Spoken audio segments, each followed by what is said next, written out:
மாதா தொலைக்காட்சி அன்பர்களே, இறந்த நம்பிக்கையாளர்களின் ஆன்மாக்கள் இறைவனிலே நித்திய இளைப்பாற்றி அடைய நமது மாதா தொலைக்காட்சியோடு இணைந்து ஒரே குடும்பமாக மன்றாடுவோம்.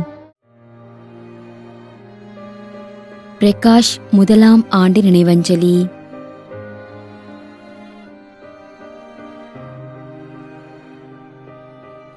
ஜார்ஜ் ஆண்ட்ரூஸ், பெங்களூர், 40ஆம் நாள் நினைவஞ்சலி.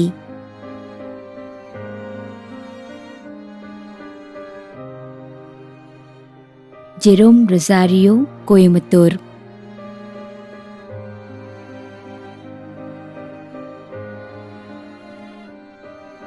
ஐ ரோனிமோஸ், சென்னை.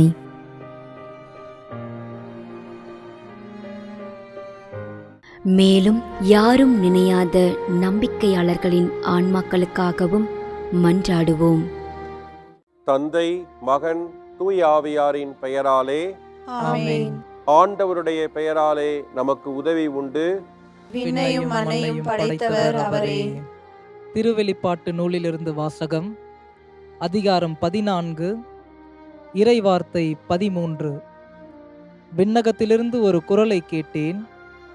இது முதல் ஆண்டவரோடு இணைந்த நிலையில் இறப்போர் பேறு பெற்றோர் என எழுது என்று அது ஒலித்தது. அதற்கு தூய ஆவியார், ஆம், அவர்கள் தங்கள் உழைப்பிலிருந்து ஓய்வு பெறுவார்கள், ஏனெனில் அவர்களின் செயல்கள் அவர்களை பின்தொடரும் என்று கூறினார். ஆண்டவரின் அருள்வாக்கு. இறைவனுக்கு நன்றி.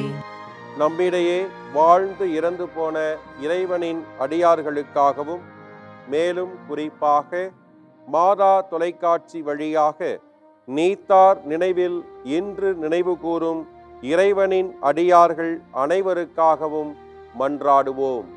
விண்ணுலகில் இருக்கின்ற எங்கள் தந்தையே, உமது பெயர் தூயது என போற்ற பெறுக. உமது ஆட்சி வருக. உமது திருவுளம் விண்ணுலகில் நிறைவேறுவது போல மண்ணுலகிலும் நிறைவேறுக. எங்கள் அன்றாட உணவை இன்று எங்களுக்கு தாரும். எங்களுக்கு எதிராக குற்றம் செய்வோரை நாங்கள் மன்னிப்பது போல எங்கள் குற்றங்களை மன்னியும். எங்களை சோதனைக்கு உட்படுத்தாதேயும், தீமையிலிருந்து எங்களை விடுவித்தருளும். ஆமென். மன்றாடுவோமாக. இறைவா, இரக்கம் காட்டுவதும் மன்னிப்பு அளிப்பதும் உமது இயல்பு.